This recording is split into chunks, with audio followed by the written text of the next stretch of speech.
My name is Tom Gawne. I'm a parishioner at Mary Seat of Wisdom. I've been married almost 43 years to a beautiful woman, Madeline. We have 3 children, Tommy, John, and Anne Marie, and 5 grandsons. My family is truly one of the many blessings in life that I have. My story that I would like to share started with my seminary training.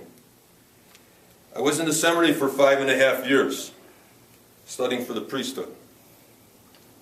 The seminary taught me that the one has to give back to others by practicing one's faith in real action. Visiting the sick at Cook County Hospital, coaching children at Cabrini Green Housing Project, or helping out at the home parish were ways that the seminary influenced me. I left the seminary in my 2nd year of college at 19 years of age. One might ask why. At that time I wasn't very happy. I wasn't studying, and I was questioning whether I would make a good priest. I wanted to raise a family. My spiritual director said that I shouldn't leave, but I needed time to think about it away from the seminary. I left just before Christmas in 1963. Leaving the seminary, I had to choose another profession. Teaching, physical education, and coaching were going to be my future goals, I thought. I was always a jock in high school and college, so it kind of was easy for me to go into physical education. And I guess when I left the seminary, I was thinking, okay, now how am I going to continue my education? I didn't have that much money. I wanted to save as much as I possibly could and go on to school, because my 2 older brothers had gone on to school and gone on to college. So my first option was, I knew my coach in high school who was going to write a letter to Northern Illinois University for me, because he knew the coach in the baseball program there. And I also knew one of their star athletes who was a pitcher on their Northern Illinois baseball team. So I thought, okay, I'll go visit Northern Illinois University. So I go on the bus and I visit Northern Illinois University and talk to the coach, and the coach says, well, Tom, I just can't give you a scholarship by just seeing you. If you make the team in spring, I'll give you a scholarship in fall. So on the way back home, I'm thinking about this. Oh boy, I was in a seminary with about 800 guys in high school, and then I went to the junior college and there were 200 guys there. Northern Illinois with about 15,000 college students kind of gave me an overwhelming feeling like I just can't go there. So I decided to talk to my friend who I was in the seminary with at one time, and he had gone to Loras College. Now, Loras College was a boys' Catholic college in Dubuque, Iowa, about 2,000 guys. So on the way home on that bus, I was weighing and thought, well, I better go visit Loras College. I got to do something. So I went to visit Loras College, and that was, my God was talking to me. This is the place I should go and continue my education. So Loras helped me to direct my life into what my God wanted me to do and not what I thought I wanted to do. In my 2nd year at Loras, I joined the Big Brothers, Big Sisters program, where one would spend a Saturday afternoon taking a child out to see a movie, roller skating, or whatever that child wanted to do that Saturday afternoon. That experience was my first in dealing with special needs children. The children lived at St. Mary's home. St. Mary's was a home where children were sent by their parents because they could no longer be handled by them. That was one of the many experiences in my life that I questioned my God. My mom named me after St. Thomas the Apostle, the doubter. As a young person, I was always asking the question, why did bad things happen to innocent children and good people? I wanted to fix that somehow. My junior year at Loras, I lived at St. Mary's home to become an assistant house parent, part-time. There were 6 Franciscan nuns and 1 priest that gave their lives to make life better for these children at St. Mary's. Along with the 8 other college students, we assisted the nuns at the home. That year at St. Mary's, God planted a seed in my heart. Graduating from Loras in January 1969, I got a teaching job at Gawne Technical High School, an all-boys Catholic high school on the north side of Chicago, which is now co-ed. While at Gawne, I taught history and physical education and coached. Those 3 years opened my eyes that my God wanted me to do something else. My experience in Big Brothers and being a house parent, assistant house parent at St. Mary's Home, was my God telling me that teaching special needs children might be what He wants. I left Gawne to get my master's in teaching physical education, thinking that I would go into college teaching or coaching. However, after finishing my master's degree in physical education, a job opened up at Ulick Children's Home to teach in a self-contained classroom. I didn't have the necessary hours to teach special needs children, but I was willing to sign an agreement that I would go on to get my master's in special needs. The story that I would like to share with you is one of the children that I had taught in special education. I have changed his name, but not the story. Robert came to Ulick as a 10-year-old in 6th grade.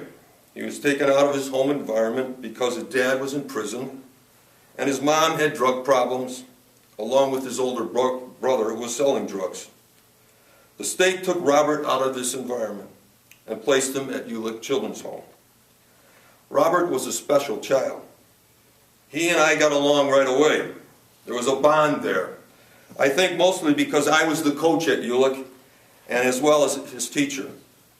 Robert loved basketball and so did I.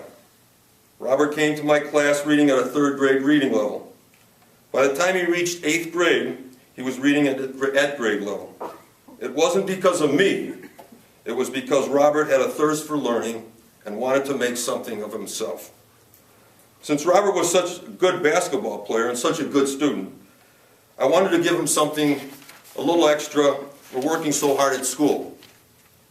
I asked Robert if he would like to go to a basketball camp to improve his skills, all expenses paid. He said, "Coach, I would love to." Ray Meyer, the coach at DePaul University at this time, ran a summer basketball program up in Wisconsin. I called Ray Meyer's office to find out if there were any openings in his camp. I talked to Ray Meyer's secretary, saying I had a special student from Ulick Children's Home that I would like to send to their summer camp. I could hear in the background the secretary telling Ray about Robert. Ray Meyer, not knowing me at all, says to his secretary, "Give him 2 scholarships, all expenses paid." All I had to do was pay their bus transportation up to the camp. Robert, after graduating from 8th grade, went to Schurz High School, where he played for 4 years. While in his first year at Schurz, his mother passes away. Robert paid part of his mom's funeral through the allowance he received every week for doing side jobs while at the Ulick home. Schurz High School in Robert's senior year was 20-0 until they lost in the state's super sectionals. Robert goes on to Alabama State, where he received a social works degree and is now at Ulick home working with children. Robert taught me so much about life and my faith. Seeing the inner strength of this young boy helped me to stay in special education for 20 years. I would never give up on any child or any person in life. Robert's hardships helped me always to look for the positive in human beings. If a child like Robert could go through so much, then I should easily look for goodness in others. Robert could forgive his family because he always loved them. Then I should be compassionate myself and have a willingness to forgive human failings. My 20 years at Ulick home was God's gift to me. When one sees children that have been abandoned in life, it tears you apart. I was constantly questioning my faith. I think I know why my mom had reasons in naming me Thomas. Yes, St. Thomas the Doubter. I feel we all have doubts in life and ask the questions why. It was through this little boy of 10 who helped shape me, hopefully in the right direction. A direction that was leading me by way of my heart and not necessarily the way my ego wanted. Since I was always questioning and trying to search out answers in my faith, I believe it has always been the Holy Eucharist and daily Mass that helps sustain me on the right path. Seeing people go to communion gives me that positive feeling that we are all on different paths, but need each other in finding the goodness in others. There is a window in our church at Mary's Seat that says, "Without love, we are nothing." I truly believe that. Any questions? No, wonderful. Same question as Robert had. What do we do in the church to invigorate? I believe what Sean was saying. I really believe that we have to turn to our youth, and we have to show them that in life, as grandparents or parents, that we should have a strong faith. That faith will get you through the tough times in life that might come along your way. So I think we've lost that somewhat. We are not tending to the youth of our church. And when we were growing up, it was the nuns that kept us believing in faith and the faith in human beings. And we don't have the nuns anymore. So I think we ourselves, as parents, as grandparents, that we share a goodness with them and show our faith to the young ones. So I know it's a general term, but I really feel we have to go back to our youth, and the church has to see that. I hate to say it, sometimes our church is run by older people, okay, and in so doing, they've lost insight onto what really has brought our church to where it is. It's because the teachings to children are probably very important, and they've lost sight of that, I think. So I really don't have the answers, but I just really think that in generally speaking, that we have to go back to our youth, and we have to share with them our faith in some way. And so more programs as far as faith commitments as far as towards children. Yes? Where is this Ulick school located? Okay, Ulick Children's Home is located right across the street from Gordon Tech, but now it's called UCAN. The home itself that I taught at was a home for about 40, 50 kids, and they were placed there by the state of Illinois, most of them, because of problems at home. And so it's right by California and California and Addison, between Addison and Montrose. What was it funded by? It was originally was started by United Church of Christ. Now it's probably funded mostly by the state, okay, and private donations.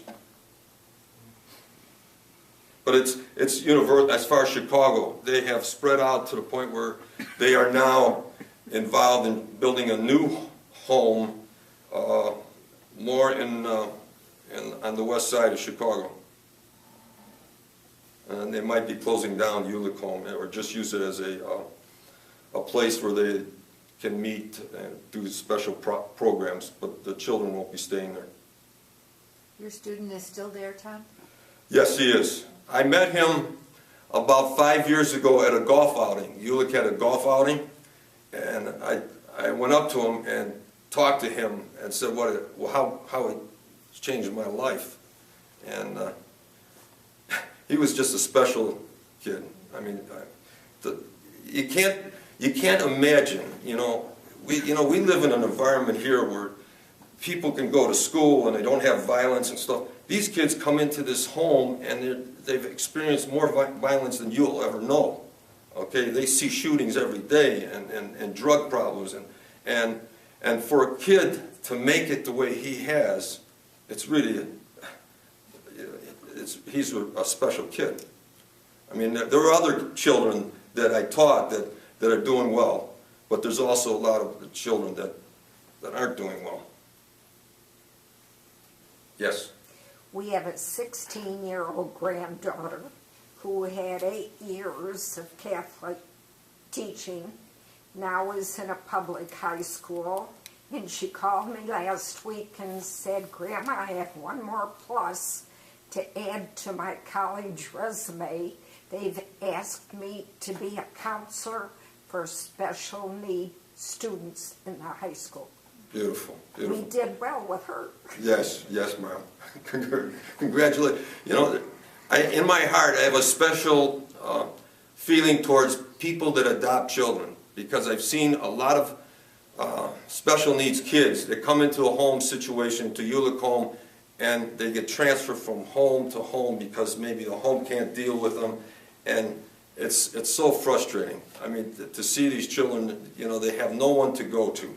So to see parents that put their lives on the line and take these kids, these children into their homes, they're special people. I call them walking saints. That's why we also donate to Mercy Homes for Boys and Girls.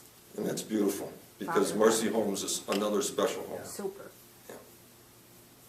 Any other questions? Tom?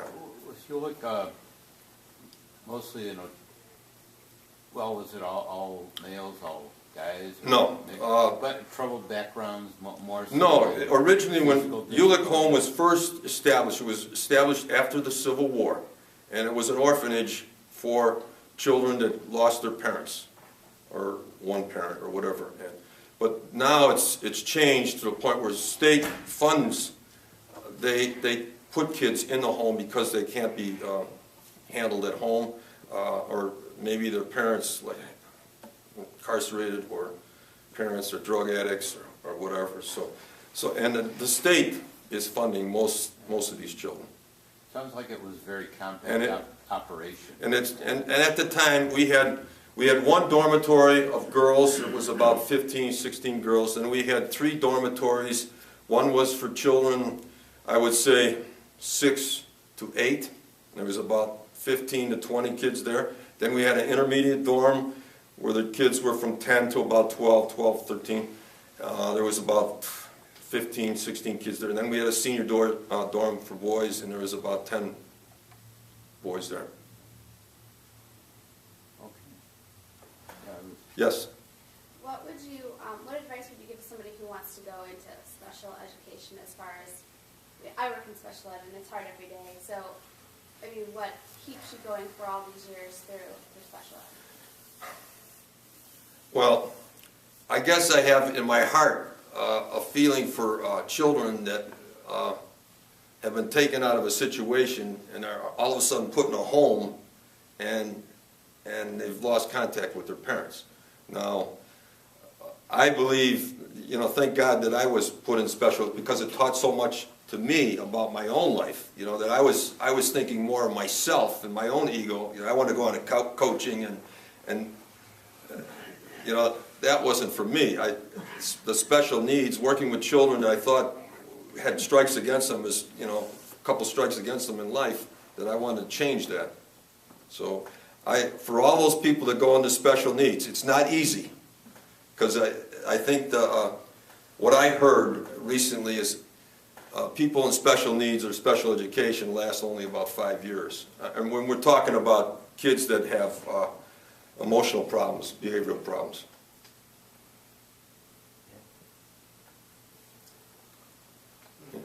Any other questions? Thank you very much.